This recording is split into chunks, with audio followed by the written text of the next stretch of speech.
முதலில் தமிழ்நாட்டின் கனிம வளங்களை பாதுகாக்க வேண்டும், இயற்கையை பாதுகாக்க வேண்டும் என்ற நல்ல நோக்கத்திற்காக தன்னுடைய சமூக பணியை செய்து வந்த உயர் திரு ஜாகுவார் அலி என்று சொல்லக்கூடிய சமூக செயல்பாட்டாளரை தொடர்ந்து கனிம கொள்ளையில் ஈடுபட்டு வருகின்ற கும்பலால் அநியாயமாக லாரி ஏற்றி படுகொலை செய்யப்பட்டிருக்கிறார்.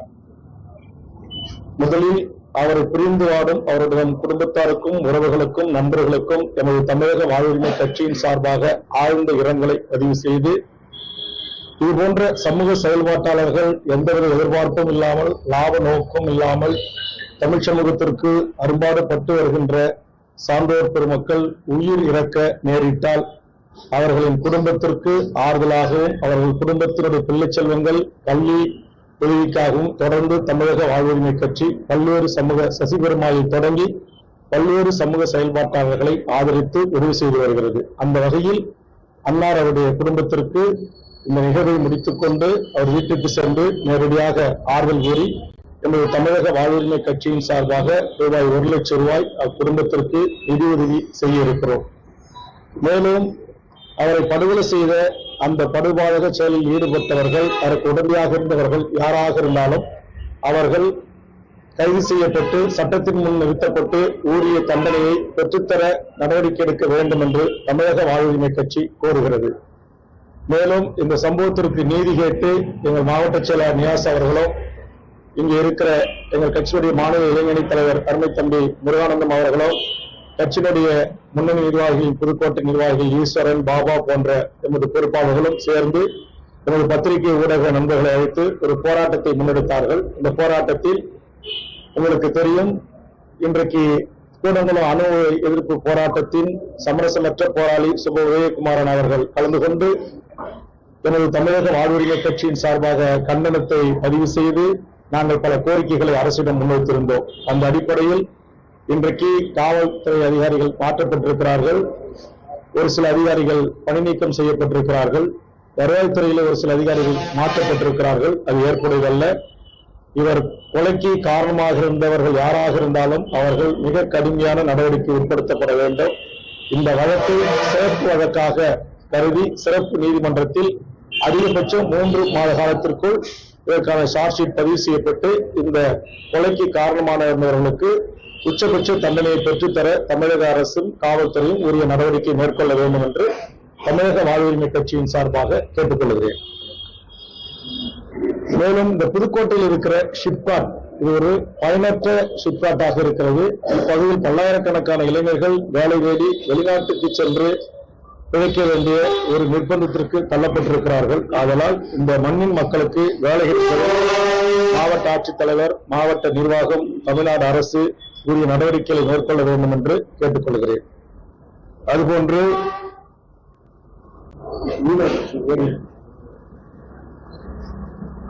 கோட்டைப்பட்டினம் உள்ளிட்ட பல்வேறு பகுதிகளில் மீனவர்களுக்கான நியாயமான அவருடைய கோரிக்கைகள் பரிசீலிக்கப்படுவதில்லை. அங்கு இருக்கின்ற மீன்வளத்துறை அதிகாரிகளால், குறிப்பாக ஏடி போன்றவர்களால் மக்கள் மீனவர் மக்களின் நலனை பாதுகாக்க வேண்டிய அதிகாரிகளே மீனவர்களுக்கு தொல்லை கொடுக்கின்ற அதிகாரிகளாக மாறியிருப்பதாக மீனவர்களிடத்தும் மீனவர்களுடைய அமைப்புகளிடமிருந்து குற்றச்சாட்டு எழுகிறது. அதை போக்க தமிழக அரசு சம்பந்தப்பட்ட மீன்வளத்துறை அமைச்சர் உரிய நடவடிக்கைகளை மேற்கொள்ள வேண்டும் என்று இந்த நேரத்தில் கேட்டுக்கொள்ளப்படுகிறது நமது கட்சியின் சார்பாக. அதே மாதிரி இந்த புதுக்கோட்டை மாவட்டத்தில் பரவலா எங்க பார்த்தாலும் இந்த யூபிலிபிட்டிஸ் மரங்கள் இருக்கு, அது நீரை உறிஞ்சி எடுக்கிறது. அதனால் இந்த காடு வளம் அழிக்கப்படுகிறது. அதனால் அதே மாதிரி கருவேல மரங்கள் இதெல்லாம் உயர்நீதிமன்றங்கள், உச்ச நீதிமன்றங்கள் இதெல்லாம் அகற்றப்பட வேண்டும். அதற்கு மாற்றாக நீரை உறிஞ்சாக நம்முடைய தமிழ் மரபுக்கென்று தமிழ்நாட்டுக்கென்று இருக்கின்ற எத்தனையோ வகை மரங்களை நட்டு நீர் வளங்களை, நிலவளங்களை பாதுகாக்கலாம், இயற்கை சூழலை பாதுகாக்கலாம் என்று சுற்றுச்சூழல் அமைப்பினரும் நானும் சட்டமன்றத்தில் பலமுறை வலியுறுத்தி இருக்கிறேன். உயர்நீதிமன்றங்கள் கூட பல மாவட்ட ஆட்சித்தலைவருக்கு இந்த கருவேல மரங்கள், யூபிலிபிட்டிஸ் மரங்களை எல்லாம் கருவேல மரங்களை முற்றுமுழுமாக அகற்ற வேண்டும் என்றும் யூபிலிபிட்டிஸ் மரங்களை அரசே நடக்கூடாது என்றெல்லாம் அறிவுறுத்தியிருக்கிறது. ஆனால் அது முறையாக பல மாவட்டங்களில் நடைமுறைப்படுத்தப்படவில்லை என்பதை இந்த நேரத்திலே நான் இங்கு சுட்டிக்காட்ட விரும்புகிறேன். மேலும் இன்றைய பயணம் என்பது புதுக்கோட்டை மாவட்டம், புதுக்கோட்டையில் பிறந்த இந்த மண்ணின் மகனாக இருந்த தமிழ் தேசிய போராளி அருமை சகோதரர் முத்துக்குமார் அவர்களுடைய 14ஆம் ஆண்டு நினைவேந்தல். அந்த நினைவேந்தல் கூட்டத்திற்கு வீரவணக்கம் செலுத்தி நினைவேந்தல் செலுத்துகிற அந்த நிகழ்வுக்கு நான் வருகின்றிருக்கிறேன். முறையாக இதுபோன்ற தமிழ் தேசிய போராளிகளுக்கு வீரவணக்கம் செலுத்துகிற நிகழ்ச்சிகளை காவல்துறை அனுமதிக்க வேண்டுகிறேன். ஒரு உயிரோடு இல்ல, அவர் இறந்த பிறகு அவருடைய குடும்பம், அவருடைய நண்பர்கள், அவருடைய பழகியவர்கள், அவருடைய அரசியலாக நின்றவர்கள் ஒன்று சேர்ந்து ஒரு வீர வணக்க நிகழ்வை நடத்தி, ஒரு கூட்டத்தை நடத்தி ஒரு வீர வணக்கம் செலுத்துவதில் என்ன அரசுக்கு அச்சுறுத்தல் இருக்க போகிறது, என்ன பொதுமக்களுக்கு பாதிப்பு இருக்க போகிறது. ஆனா இதற்கு ஒவ்வொரு ஆண்டும் இது முன்னெடுக்கிற அந்த விரலிட்டு எண்ணக்கூடிய அந்த தமிழ் தேசிய பற்றாளர்கள், நண்பர்கள் போராட வேண்டியிருக்கிறது. இப்போது கூட இதற்காக உயர்நீதிமன்றம் வரையிலும் சென்று போராடி அனுமதி பெற வேண்டிய ஒரு சூழலுக்கு தள்ளப்பட்டிருக்கிறார்கள். இது தேவையில்லாத ஒன்று. மாவட்ட காவல்துறை உயரதிகாரிகள், தமிழ்நாடு அரசு, தமிழ்நாட்டின் காவல்துறைக்கு பொறுப்பான மாண்புமிகு தமிழக முதல்வர்கள் இதில் கவனத்தில் கொள்ள வேண்டும். அதே மாதிரி சந்தன வீரப்பன் என்று சொல்லக்கூடிய வீரப்பன் அவர்கள் மறைந்து இன்றைக்கு பல ஆண்டுகள் ஆகிறது. அவருடைய மனைவி மேட்டூர்ல ஒரு உடல் புதைக்கப்பட்ட இடத்துல ஒரு நினைவேந்தல் நிகழ்ச்சிக்கு இது வரைக்கும் அனுமதி கிடையாது. அங்க அவங்க சொந்த செலவுல அந்த இடத்துல ஒரு மணிமண்டபம் அமைச்சுக்கிறோம், அனுமதி கொடுங்க, இல்ல குறைந்தபட்சம் ஒரு சமாதியாச்சும் கட்டிக்கிறோம், அனுமதி கொடுங்க அப்படின்னா காவல்துறை அனுமதிப்பது இல்லை. இதெல்லாம் உண்மையிலேயே வேதனையாக இருக்கிறது. தமிழர்களுடைய ஒரு இறுதி நிகழ்வு, அந்த நிகழ்வுகள், அந்த இறுதி மரியாதை செலுத்துகிற ஒரு இடம், அந்த நினைவு தூண்கள், அதை கூட அமைத்துக் கொள்வதற்கு உறவுகள் ஆண்டு ஒன்றுக்கு அந்த நினைவு நாளில், பிறந்த நாளில் சென்று அவர் கணவனை நினைத்து வழிபடுவதற்கோ வணங்குவதற்கோ அல்லது பல நினைவுகளை கூர்ந்து ஒரு 5 நிமிடம் மௌன அஞ்சலி செலுத்துவதற்கோ கூட இங்க வழி இல்லை. ஆனா இந்த நாட்டுல எத்தனையோ வேற்று மாநிலத்தை சேர்ந்தவர்களுக்கு நினைவு மண்டபங்கள், திருவுருவச் சிலைகள், மணிமண்டபங்கள், அவருடைய தெருக்களின் பெயர்களுக்கு சாலை வைப்பது, பெயர் சூட்டுவது, இதெல்லாம் நடந்தேறி வருகிறது. ஆக தமிழர்கள் இந்த மொழியை, இந்த இனத்தை, இந்த நாட்டை நேசித்தார்கள் என்பதை தவிர அவர்கள் என்ன குற்றம் செய்தார்?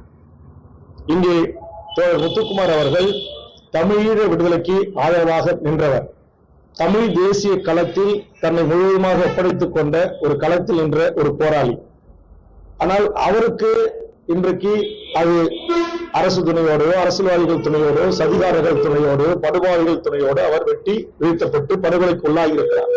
ஆனால் அவருடைய நினைவேந்தலை கூட அவருடைய சகோதரர்கள், உறவினர்கள், நண்பர்கள், அவரோடு பயணித்த சக தோழர்கள், போராளிமார்கள் ஒரு நினைவேந்தல் வீரவணக்கம் செலுத்த கூட அனுமதிப்பு இல்லை என்பது நாம் தமிழ்நாட்டில் தான் இருக்கிறோம், ஆனால் தமிழர்களாக நாங்கள் பிறந்ததை தவிர என்ன தவறு செய்தோம் என்று வீரப்பனார் குடும்பத்திலிருந்து, முத்துக்குமாருடைய உறவுகளிடமிருந்து வருகின்றது குரலுக்கு தமிழக அரசு, காவல்துறை என்ன பதில் சொல்ல போகிறது என்பது நான் வினாவாக இங்கு எழுக்க கடமைப்பட்டிருக்கிறேன்.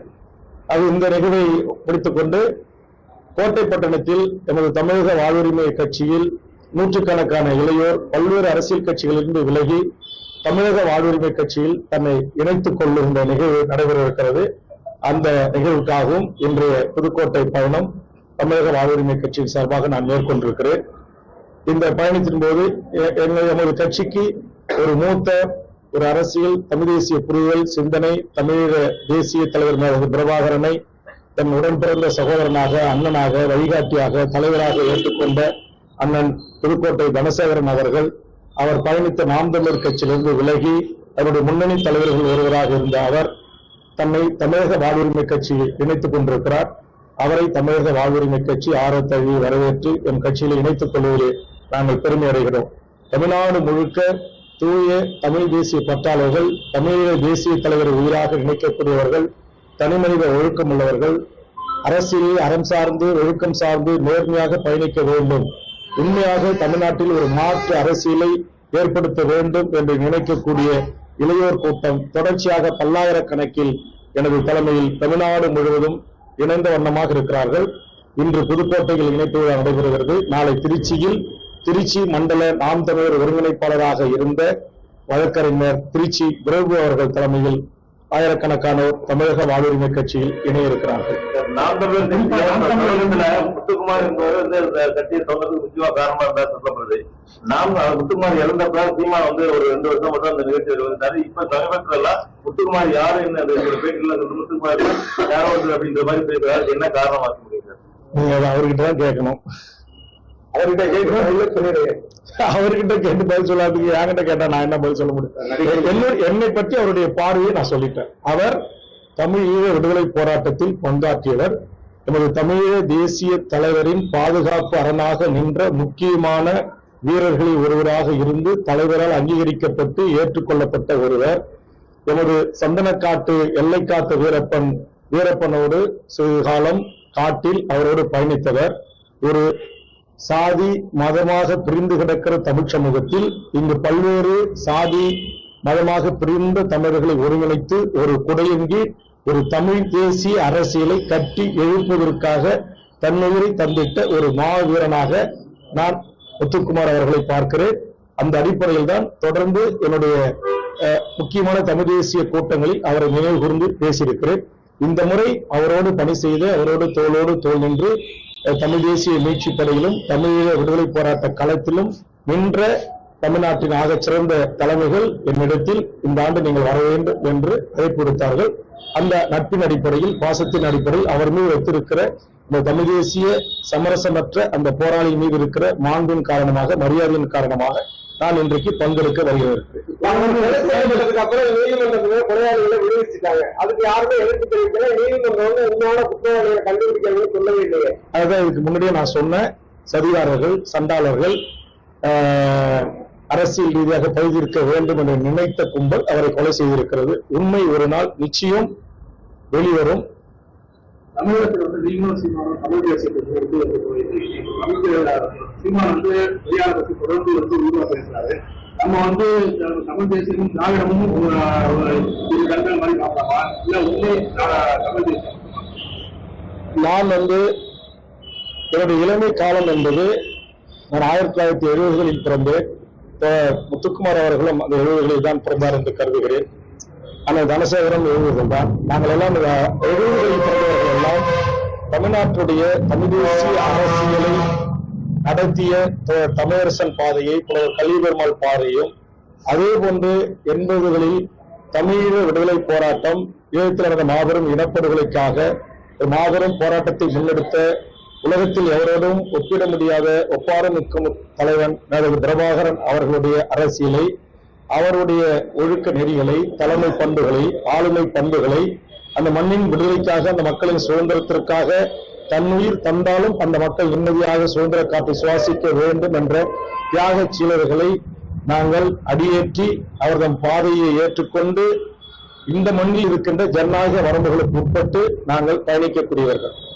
அந்த வகையில் நான் தமிழ் தேசிய அரசியலை முன்னெடுக்கிறேன் என்பதில் எல்லளவும் மாற்றளவும் எனக்கு மாற்று கருத்து இல்லை. ஆனால் அதே நேரத்தில் அந்த தமிழ் தேசிய அரசியல் ஓட்டு அரசியல் களத்தில் இதுவரையில் இருந்த முன்னோக்கியர்கள் இல்லாத காரணத்தினால் ஓட்டு அரசியலில் நாங்கள் வெல்வதற்கான கொஞ்சம் கால அவகாசம் ஏற்படுகிறது. உதாரணத்திற்கு புலவர் கலிபெருமாள் ஐயா ஓட்டு அரசியலில் இல்லை, தமிழரசன் ஓட்டு அரசியலில் இல்லை, முத்துக்குமார் அவர்கள் ஓட்டு அரசியலில் இல்லை, இன்றைக்கு பேசி வருகின்ற ஐயா மணியரசன் ஓட்டு அரசியலில் இல்லை, தோழர் தியாகு ஓட்டு அரசியலில் இல்லை.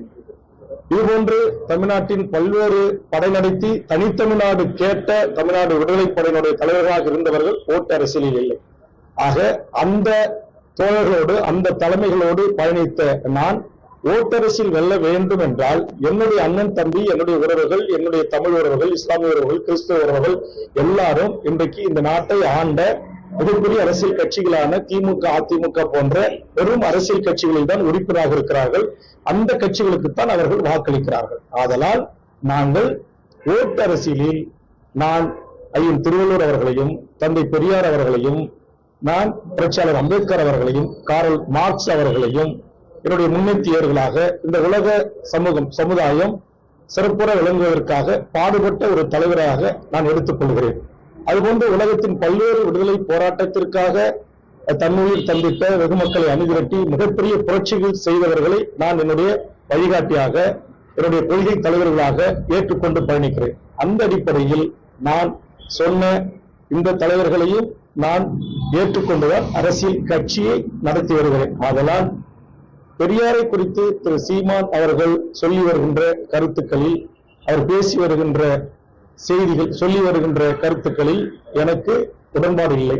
நான் தமிழ் தேசிய சக்திகள், தமிழ் தேசிய அரசியல் கட்சிகள் என்று தமிழ்நாட்டில் 2 கட்சிகள் தான் இயங்குகிறது. ஆக எங்களுக்குள்ளான ஒரு பகைமுறையை நாங்கள் உருவாக்கிக் கொள்ள விரும்பாமல், அவர் என்னை குறித்து விமர்சிக்காமல் கடந்து போகிறார், நான் அவரை குறித்து விமர்சிக்காமல் கடந்து போகிறேன். இது ஒரு ஆரோக்கியமான அரசியலாக இருக்கட்டும் என்று நான் விரும்புகிறேன். அதனால்தான் இதை குறித்து நான் எந்த ஒரு விமர்சனத்தையும் இதுவரையில் முன்வைத்த இல்லை. ஆனால் அவர் வைக்கின்ற, பெரியார் மீது அவர் வைக்கின்ற அந்த விமர்சனத்தில் எனக்கு உடன்பாடு இல்லை.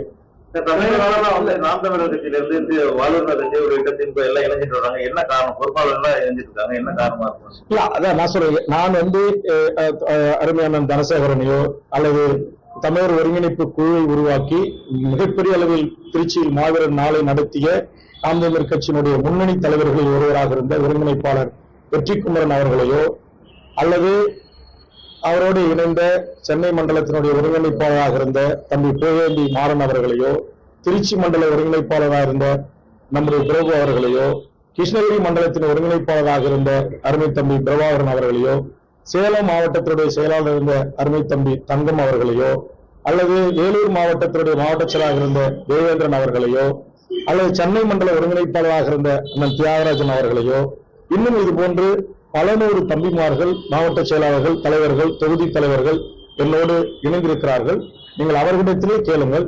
என்றைக்காவது அவர்கள் நாம் தமிழர் கட்சியில் இருந்து பயணித்த போது நீங்கள் அந்த தலைமையை விட்டு என்னோடு வாருங்கள் என்று நான் ஒருவரையும் அழைக்கவில்லை.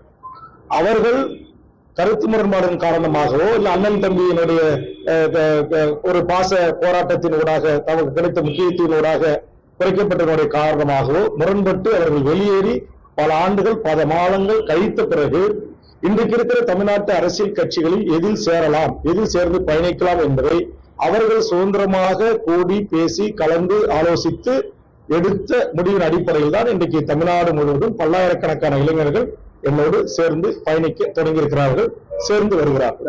திராவிட அரசியல் இருந்த ஒரு சீமான் திராவிடத்தை இழிவுபடுத்தி பேசிட்டு தமிழ் தேசியத்தை நான் வளர்க்கிறேன்னு சொல்றத நீங்க தமிழ் தேசியத்துக்காக பாக்குறீங்க.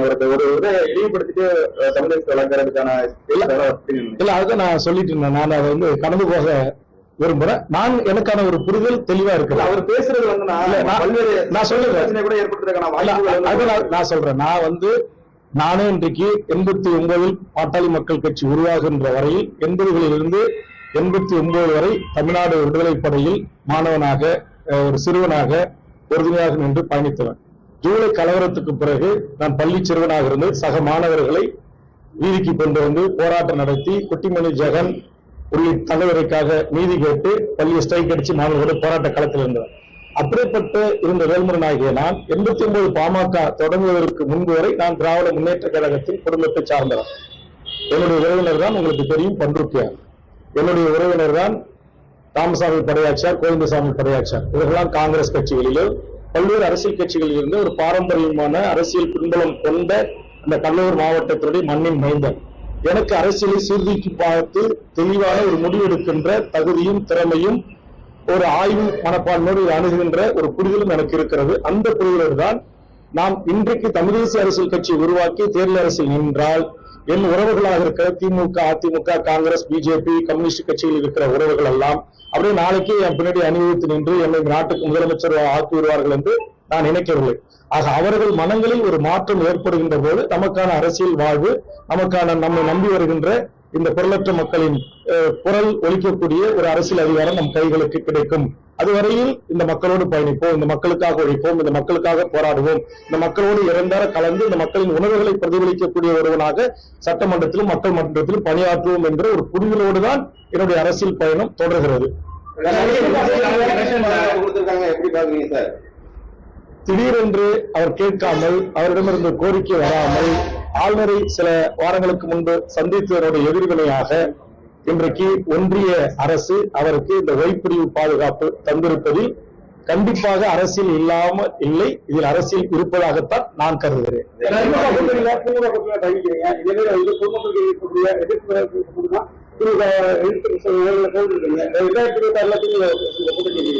அதாவது தமிழக வாழ்வுரிமை கட்சியை பொறுத்த வரையில் இன்றைக்கு தமிழ்நாடு முழுவதும் இன்றைக்கு பச்சை தமிழகம் என்ற அரசியல் கட்சி நடத்திய சுப்ப உதயகுமாரன் ஒரு சமரசமற்ற ஒரு போராளி என்னுடைய தலைமையை ஏற்றுக்கொண்டு தமிழக வாழ்வுரிமை கட்சியில் இணைந்திருக்கிறார்.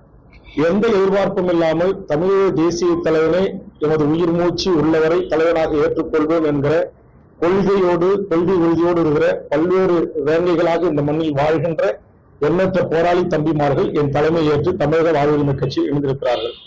அவர்களோடு கலந்து பேசி அவர்களுடைய கருத்தறிந்து ஒரு ஜனநாயக வழி நின்று இந்த கட்சியை நான் எதிர்காலத்தில் வழிநடத்துவேன். இப்போது நான் திமுக தலைமையிலான இந்த கூட்டணியில் இடம்பெற்று அவர்கள் அளித்த உதயசூரியன் என்கிற ஒரு சின்னத்தில் நின்று வெற்றி பெற்றிருக்கிறேன்.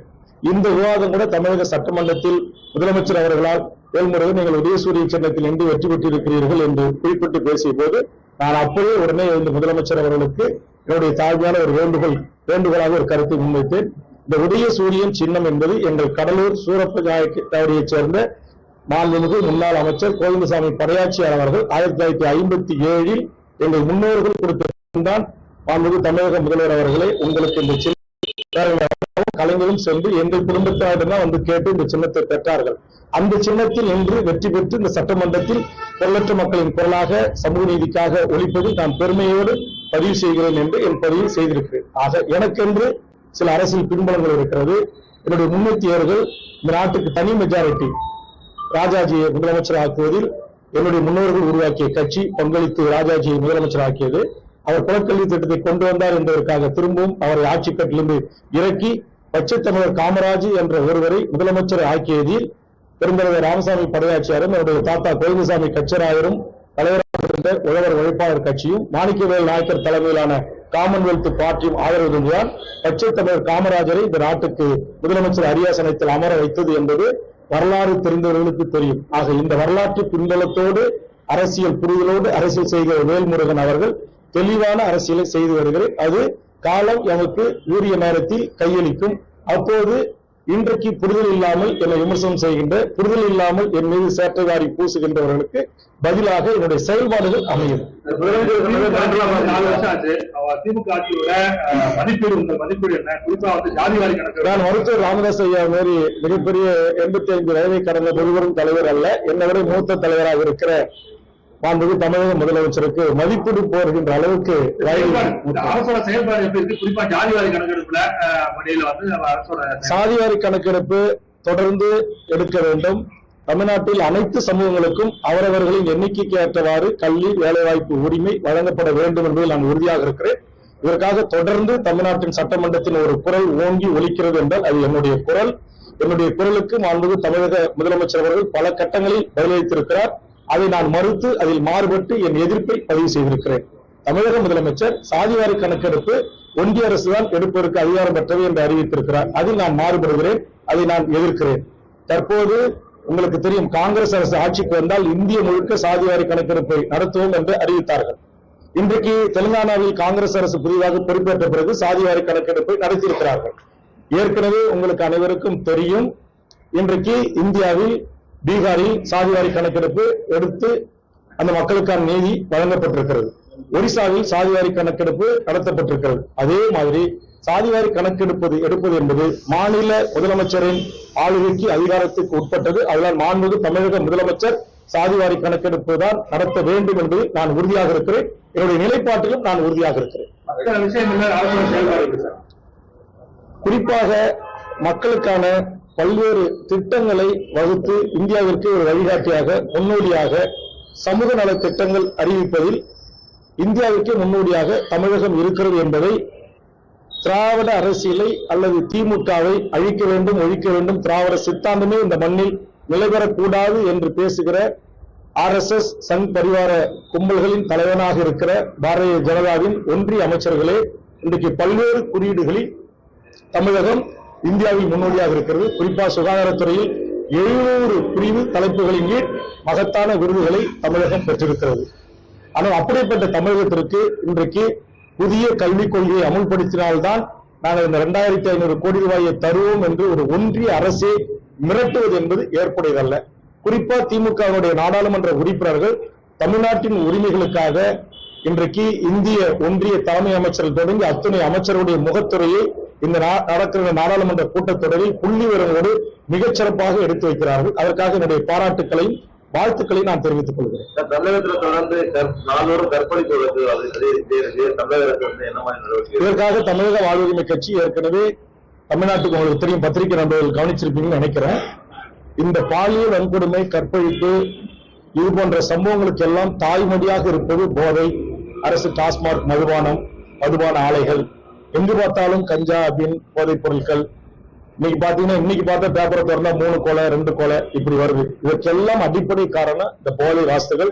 அது முற்றுமுழுமாக ஒழிக்கப்பட வேண்டும். அதற்கு அடிமையாகி பெண் பிள்ளைகளை 3 வயசுன்னு பார்க்காம 80 வயசுன்னு பார்க்காம இன்றைக்கு பாலியல் வல்லுறவுக்கு உள்ளாக்கப்படுகின்ற அந்த காம மிருகங்களை, மனித உருவில் வாழ்கின்ற அந்த காட்டு மிராண்டிகளுக்கு தமிழக வாழ்வுரிமை கட்சி மரண தண்டனைக்கு எதிரான கொள்கை சித்தாந்தம் உள்ள கட்சியாக இருந்தாலும் இது போன்ற குற்றங்கள் தொடர்ந்து நாளொரு மேனியும் பொழுதொரு வண்ணமும் வருகிறது. குறிப்பா அண்ணா பல்கலைக்கழகத்தில் நடந்தேறிய அதற்கு பிறகு தமிழ்நாட்டில் முதலில் இந்த குற்றங்களில் ஈடுபடுகின்ற தொடர் குற்றங்களில் ஈடுபடுகின்றவருக்கு தூக்கு தண்டனை அளிக்க வேண்டும் என்ற ஒரு கவன ஈர்ப்பையும் சட்ட திருத்தத்தையும் தந்தவன் தமிழக சட்டமன்றத்தில் நான் தான். இதை தமிழ்நாடு காவல்துறையும் சட்டப்பிரிவும் உள்துறையும் ஒரு நடவடிக்கை எடுக்க வேண்டும் என்று இந்த நாட்டுடைய காவல்துறை சட்ட ஒழுங்கு டிஜிபி அவர்களை சந்தித்துவிட்டு உங்களை போன்ற அனைத்து பத்திரிகையாளர்களையும் அழைத்து முதலில் இந்த அரசுக்கு இதற்கான ஆலோசனை வழங்கியவன் நான் தான். என்னுடைய ஆலோசனையையும் ஏற்றுக்கொண்டு முதலமைச்சர் அவர்களும் இதை குறித்த அதிகாரிகளோடு பேசினார். ஒரு முறை பாலியல் குற்றத்தில் ஈடுபட்டவன் மறுமுறை பாலியல் குற்றத்தில் ஈடுபட்டால் அவனுக்கு தூக்கு தண்டனை என்கிற ஒரு மிக வரலாற்று சிறப்புமிக்க ஒரு தீர்ப்பை இன்றைக்கு தமிழக சட்டமன்றம் கடந்த கூட்டத்தொடரில் நிறைவேற்றியிருக்கிறது. அதற்கு பிள்ளையார் சொல்லி போட்டவர், அதற்கான சட்ட திருத்தங்களை சட்டமன்றத்தில் அளித்தவர் வேல்முருகன். 2026 தேர்தலில் வேல்முருகன் வந்து கடித்து போட்டியிட்டாலும் திமுக கூட்டணியில் நாட்டில் போட்டி இடம்பெற்றாலும் சென்ற முறை இது பண்ண மாதிரி திமுக சின்னத்திலேயோ அதிமுக கடித்து போட்டியிடுறாங்க. இப்ப வந்து நான் பல்வேறு இன்னும் உங்களுக்கு சில மகிழ்ச்சியான செய்திகளா இருக்கு. இன்னும் தமிழ்நாட்டுடைய லஞ்சம், ஊழல், முறைகேடு இவற்றையெல்லாம் எதிர்த்து போராடுகின்ற போர்க்குணம் கொண்ட அமைப்புகள், கட்சிகள், இயக்கங்கள் அவர்கள் எல்லாம் நாம் அங்கொன்று இங்கொன்றுமாக சிறிய கட்சிகள் நடத்தினால் தமிழ்நாட்டில் ஒரு மாற்று அரசியலை முன்வைக்க முடியாது. லஞ்சம், லாவண்யம் போன்றவை ஒழிக்க முடியாது. அதனால ஒரு மாற்று அரசியல் உருவாக வேண்டும் என்றால் வேல்முருகன் தமிழில் உருவாக வேண்டும் என்ற நல்லெண்ணத்தின் அடிப்படையில் பேசி வருகிறார்கள். ஆகச் சிறந்த அந்த தலைமைகளோடு கலந்து பேசியும் என் கட்சியினுடைய மாநில செயற்குழு, உயர்நிலைக்குழு, பொதுக்குழு இவற்றையெல்லாம் கூடி எதிர்வரும் காலத்தில் ஒரு நல்ல முடிவை நாங்கள் எடுத்து அறிவிக்க இருக்கிறோம்.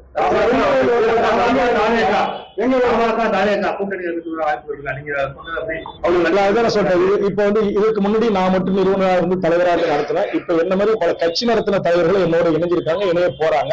அவர்கள் அனைவரோடு கலந்து பேசி ஒரு கூட்டு தலைமையாக நாங்கள் உட்கார்ந்து பேசி அந்த அடிப்படையில் எதிர்காலத்தில் முடிவுகளை அறிவிக்க முடியும். தன்னிச்சையான முடிவுகளை அறிவிப்பதற்கு வாய்ப்பு இல்லை. அதிமுக திமுக புதிய கூட்டணி குற்றச்சாட்டிய ஒரு சமூகத்திலேயே வந்து குற்றச்சாட்டு அதுல வந்து பல்வேறு தரப்புல வந்து எதிர்ப்பு முதல் உங்களுக்கு தெரியும், இந்த சம்பவத்தை கண்டித்து அந்த மனித மிருகங்களாக மாறி அந்த குழந்தைகள், மனிதர்கள் குடிக்கின்ற அந்த தண்ணீரில் மனித மலங்களை கலந்த அந்த இழிப்பவர்களை கண்டித்தது தமிழக வாழ்வுரிமை கட்சி. அவர்கள் சட்டத்தில் நிறுத்தி தண்டிக்கப்பட வேண்டும் என்று சொன்னது தமிழக வாழ்வுரிமை கட்சி. அப்படிப்பட்ட ஒரு மேல்நிலை நீர்த்தேக்க தொட்டி அது ஒரு மோசமான கண்முன்னே இருக்கிற ஒரு காட்சி. அதனால் அது இடித்து தரமட்டா ஆக்கப்பட வேண்டும் என்பதற்காக இங்கே என்னோடு அமர்ந்திருக்கின்ற எங்கள் கட்சியோட இளைஞர் தலைவர் முருகானந்தம் அவர்களும் தமிழ்நாட்டில் இருக்கிற தமிழ்ச்சாதிகள் எந்த ஆண்ட பரம்பரை என்று சொல்லக்கூடிய எல்லா சமூகங்களிலிருந்தும் இங்க இருக்கிற தம்பி மாணவரணி பொறுப்பாளர் கையரசன் உள்ளிட்ட எங்கள் புதுவையை சேர்ந்த தம்பி அருள்வொளி உள்ளிட்ட எண்ணற்ற தம்பிமார்கள், எங்கள் மாவட்ட செயலர் நியாசு அவர்களுடைய வழிகாட்டுகளோடு சிவகங்கை அஜித், ஈஸ்வரன் போன்றவர்களுடைய அந்த ஒரு கலந்து பேசி ஒரு போராட்ட வடிவம் தான் சம்மட்டியை கொண்டு அந்த தொட்டியை இடித்து தரமட்டமாக்க வேண்டும் என்பது. அதைத்தான் உங்களுக்கு தெரியும். கூட்டத்தொடர் நடந்தவுடனே முதல் நாளாக வேங்கவைகளுக்கு கவன ஈர்ப்பு தீர்மானம் கொண்டு வந்து அது அகற்றப்பட வேண்டும் என்பதில் தொடங்கி அதற்குரிய நீதி விசாரணை, அவர்கள் சட்டத்தின் முன்னர் தண்டிக்கப்பட வேண்டும் என்பதிலிருந்து தொடர்ச்சியாக வேங்கவையில் பிரச்சனைகள் தமிழக வாழ்வுரிமை கட்சி பொறுப்புணர்வோடு ரொம்ப நிதானமாக இந்த பிரச்சனையை நாங்கள் அணுகி வருகிறோம். ஆக இப்போது அதே பகுதியை சேர்ந்தவர்களை குற்றவாளி ஆக்கியிருக்கிறார்கள். இதில் எது உண்மை என்பதை ஓய்வு பெற்ற நீதியரசரோ அல்லது சிபிஐயோ சிபிசிஐடியோ இதில் தீர்வு காண முடியாது. அதனால் நேர்மையான பணியில் இருக்கிற ஒரு உயர்நீதிமன்ற நீதிபதியை கொண்டு ஒரு நீதி விசாரணை நடத்தப்பட்டு இந்த உண்மை பத்திரிகை ஊடக நண்பர்களுக்காக வெளிக்கொண்டு பெற வேண்டும் என்பது என்னுடைய வேண்டுகோள். ஏன்னா அப்பதான் எனக்கு நீதி கிடைக்கும். நேற்று வரைக்கும் சிபிஐ விமர்சனம் செய்த தலைவர்கள் திடீரென்று இதில் சிபிஐ விசாரணை கேட்பதும் அல்லது தமிழ்நாடு அரசு கட்டுப்பாட்டில் இருக்கிற சிபிசிஐடி விசாரணை போதுமானது என்று சொல்வதும் இது ஒரு சரியான நீதி கிடைப்பதற்கு ஏற்படுவதல்ல. அன்றையிலிருந்து இன்றைய வரையில் பணியில் இருக்கிற ஒரு உயர்நீதிமன்ற நீதிபதி பாரபட்சம் இல்லாமல் இதில் விசாரித்து உண்மையை உலகத்துக்கு அறிவிக்க வேண்டும். ஏன்னா இங்க இருக்கிற எல்லாரும் தமிழ் சமூகங்கள் தான். ஒருவேளை இன்றைக்கு தமிழ்நாடு காவல்துறை சொல்வது போல பஞ்சாயத்து தேர்தலின் காரணமாக மறைமாற்றப்பட்டதா இல்ல உண்மையிலேயே அது மனம் எந்த நோக்கத்திற்காக கலக்கப்பட்டது என்பதை நாம் எல்லாவற்றுக்கும் மேலாக நம்ம யாரை நம்புகிறோம்? தீர்ப்புகள், நீதிமன்றங்களை, நீதிபதிகளைத்தான். ஆனா அந்த நீதிபதி பணியில் இருக்கிற அந்த நீதிபதியினுடைய அந்த அறிக்கை தான் இதற்கு ஒரு முடிவு பெட்டும் ஒரு முற்றுப்புள்ளி வைக்கும் என்பது என்னுடைய பார்வை, என்னுடைய கட்சியினுடைய கருத்து. ரொம்ப நன்றி, வணக்கம்.